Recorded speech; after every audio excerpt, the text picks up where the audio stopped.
Assalamualaikum warahmatullahi wabarakatuh. Baiklah, kali ini saya akan menjelaskan materi tentang sistem persamaan linear, homogen, dan non-homogen dengan dosen pengampu Ibu Dr. Molly Wahyuni MPD. Perkenalkan, saya Nurul Izati dengan NIM 2384202025 dari Prodi S1 Pendidikan Matematika Universitas Pahlawan Tuanku Tambusai semester 4. Yang pertama yaitu konsep sistem persamaan linear homogen. Persamaan linear homogen adalah sistem persamaan linear di mana semua ruas kanan dari persamaan sama dengan 0 atau dalam bentuk matriks AX sama dengan 0. Selanjutnya, sifat-sifat sistem persamaan linear homogen. Yang pertama, solusi trivial. Yang kedua, superposisi solusi. Yang ketiga, jumlah solusi. Yang keempat, hubungan dengan determinan. Yang kelima, null space adalah kumpulan semua solusi membentuk subruang vektor yang disebut null space atau ruang nol dari matriks A. Yang keenam, linearitas adalah sistem bersifat linear sehingga operasi penjumlahan dan perkalian skalar tetap menghasilkan solusi. Kemudian, metode penyelesaian sistem persamaan linear homogen. Yang pertama, metode eliminasi Gauss. Metode ini digunakan untuk menyederhanakan sistem persamaan dengan mengubahnya ke bentuk segitiga bawah menggunakan operasi baris dasar. Langkah-langkahnya yang pertama yaitu susun sistem dalam bentuk matriks augmented. Yang kedua, gunakan operasi baris untuk menghilangkan variabel di bawah elemen pivot. Yang ketiga, identifikasi variabel bebas dan tuliskan solusi dalam bentuk parametrik seperti contoh berikut. Langkah eliminasi. Kurangi baris kedua dengan 2 kali baris pertama. Dari sini kita peroleh sistem yang setara. X ditambah 2Y dikurang Z sama dengan 0. Ambil T sebagai parameter bebas. X sama dengan T, Y sama dengan min setengah T, Z sama dengan T. Solusinya X sama dengan T 1 min setengah 1. Selanjutnya dengan cara metode eliminasi Gauss-Jordan. Metode ini merupakan perpanjangan dari eliminasi Gauss di mana bentuk akhir sistem diubah menjadi bentuk epsilon baris reduksi. Langkah-langkahnya yang pertama, ubah matriks augmented ke bentuk epsilon baris atau eliminasi Gauss. Yang kedua, lanjutkan dengan operasi baris hingga elemen utama dalam setiap kolom bernilai 1 dan elemen lain di kolom tersebut bernilai 0. Yang ketiga, identifikasi variabel bebas dan nyatakan solusi dalam bentuk parametrik seperti contoh berikut. Gunakan eliminasi Gauss. Gunakan Gauss-Jordan dengan membagi baris pertama dengan 1, sudah 1 jadi tidak berubah, dan pastikan setiap kolom utama hanya memiliki satu angka 1 dengan elemen lainnya 0. Hasil akhirnya tetap X sama dengan T, Y sama dengan min setengah T, Z sama dengan T, maka solusinya tetap sama.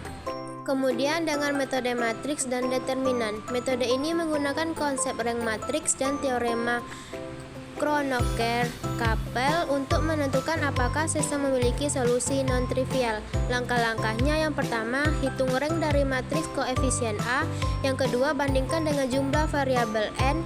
Jika rank A sama dengan n, hanya ada solusi trivial. Jika rank A lebih kecil n, ada solusi non-trivial. Yang ketiga, jika solusi non-trivial ada, cari vektor solusi dalam bentuk parametrik. Contohnya diberikan matriks koefisien A sama dengan 1, 2, min 1, 2, 4, min 2. Hitung rank. Baris kedua adalah kelipatan baris pertama sehingga rank A sama dengan 1. Karena jumlah variabel n sama dengan 3 dan rank A sama dengan 1 lebih kecil dari 3, maka ada solusi non-trivial. Solusi dihitung sama seperti metode sebelumnya. X sama dengan T, 1 min setengah 1. Konsep sistem persamaan linear non-homogen. Konsep persamaan linear non-homogen adalah sistem persamaan linear yang memiliki bentuk umum AX sama dengan B. Jenis solusi. Yang pertama yaitu solusi unik. Jika determinan matriks A tidak 0 dan sistem memiliki jumlah persamaan sama dengan jumlah variabel. Yang kedua, tak hingga solusi. Jika terdapat variabel bebas, misalnya ketika jumlah variabel lebih banyak daripada jumlah persamaan. Yang ketiga, tidak ada solusi. Jika sistemnya inconsistent, misalnya terjadi kontradiksi seperti 0 sama dengan 5. Jika sistem non-homogen memiliki solusi khusus XP, maka solusi umumnya adalah X sama dengan XP ditambah XH, dengan SH adalah solusi dari persamaan homogen terkait AX sama dengan 0. Sistem ini sering muncul dalam berbagai bidang seperti fisika, teknik, ekonomi, dan ilmu komputer. 1. Eliminasi Gauss dan substitusi mundur. Metode ini mengubah sistem persamaan menjadi bentuk segitiga atas, lalu menyelesaikannya dengan substitusi mundur. Langkah-langkah eliminasi Gauss. Yang pertama, tulis dalam bentuk matriks augmented. Yang kedua, gunakan operasi baris elementer untuk mengubah matriks ke bentuk segitiga atas, yaitu semua elemen di bawah diagonal utama menjadi 0. Yang ketiga, gunakan substitusi mundur untuk menemukan solusi.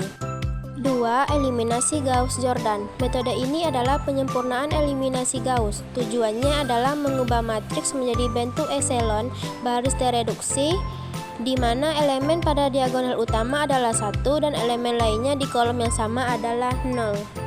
Langkah-langkah eliminasi Gauss-Jordan. Yang pertama, lakukan eliminasi Gauss hingga mendapatkan bentuk segitiga atas. Yang kedua, lanjutkan operasi baris elementer untuk mengubah elemen di atas dan di bawah diagonal utama menjadi 0. Yang ketiga, solusi langsung diperoleh tanpa perlu substitusi mundur.